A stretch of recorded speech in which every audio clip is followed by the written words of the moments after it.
आज हम एकदम टेस्टी और super crispy Japanese long French fries बनाएंगे। वैसे नॉर्मल वाली कच्चे केले की फ्रेंच फ्राइज तो आप सभी ने खाई होगी, पर आप इस तरह से एक बार जरूर ट्राई करना, बहुत ज़्यादा क्रिस्पी बनती है। जय जिनेंद्र सभी को। तो चलिए आज की मज़ेदार रेसिपी शुरू करते हैं। जापानीज लॉन्ग फ्रेंच फ्राइज बनाने के लिए मैंने यहाँ 3 कच्चे केले को बॉईल कर लिया है।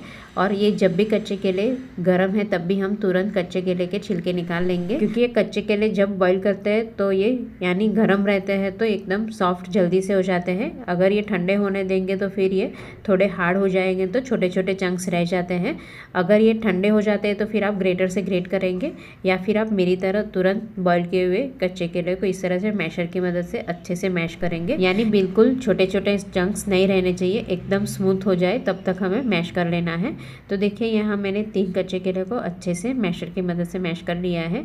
अब इसमें 3/4 टीस्पून नमक, 1/4 टीस्पून काली मिर्च पाउडर, आधी टीस्पून चिली फ्लेक्स और आधी टीस्पून ऑरेगानो ऐड करेंगे।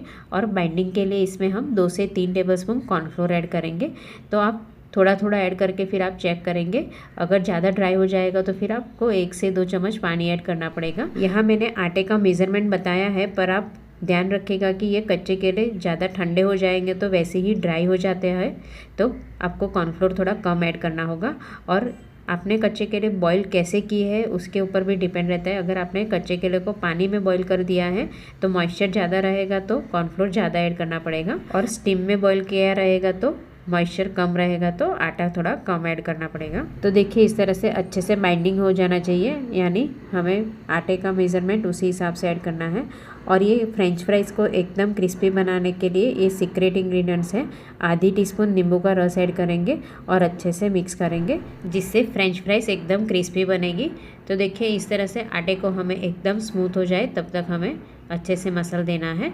अब इसकी हम एक बड़ी सी लोई बना देंगे और इसे हमें बेलना है। तो यहाँ मैंने बटर पेपर ले लिया है, या फिर आप कोई भी बेकिंग पेपर का भी यूज़ कर सकते हो। और इस तरह से हम रेक्टेंगल शेप में अच्छे से कर लेंगे और फिर ऊपर से भी कवर करके इसे हम बेलन की मदद से बेल देंगे। तो जैसे हम बिस्किट या कुकीज़ बनाने के लिए बेलते हैं वैसे ही हमें बेल देना है।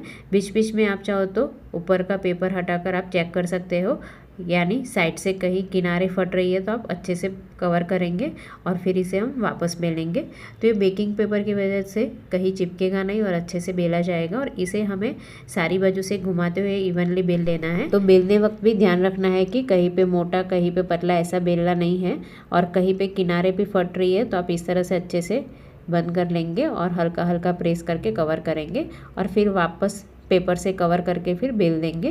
तो इस तरह से हमें रेक्टेंगल शेप में बेल देंगे तो फिर लंबी लंबी फ्रेंच फ्राइज आसानी से कट कर पाएंगे। तो वापस हमें पेपर से अच्छे से कवर करके बेलन की मदद से इवनली बेल देंगे। और देखिए यहाँ बेलकर तैयार है। तो अब इसे हम फ्रीज़ में 10 से 15 मिनट के लिए रेस्ट के लिए रख देंगे, तो अच्छे से सेट हो जाएगा, तो कट करने में आसान रहेगा।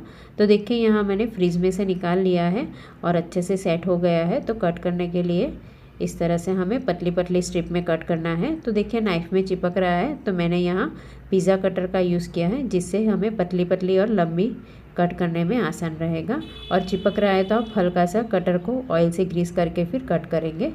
तो देखिए यहाँ मैंने सारी लॉन्ग फ्रेंच फ्राइज़ को कट करके तैयार कर ली है।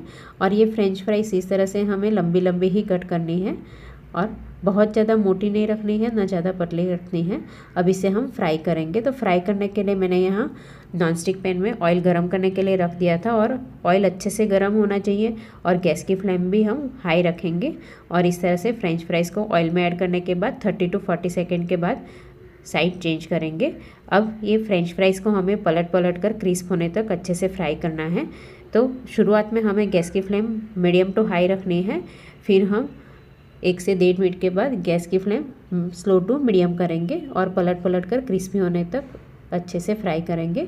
और इस तरह से गोल्डन ब्राउन हो जाए तब तक हमें फ्राई करना है। तो ये फ्रेंच फ्राइज़ लंबी है तो हमें इस तरह की कढ़ाई या फिर पैन का यूज़ करना है, यानी जो चौड़ा भी हो तो अच्छे से हमें फ्राई करने में आसान रहेगा। तो इतनी फ्रेंच फ्राइज़ को मैंने 2 से 3 बैच में फ्राई किया था। तो इसी तरह हम तीसरा बैच को भी फ्राई कर लेंगे। तो शुरुआत में हमें यहाँ ध्यान रखना है कि गैस की फ्लेम मीडियम टू हाई रखनी है, जिससे ये बिल्कुल ऑयली नहीं बनेगी।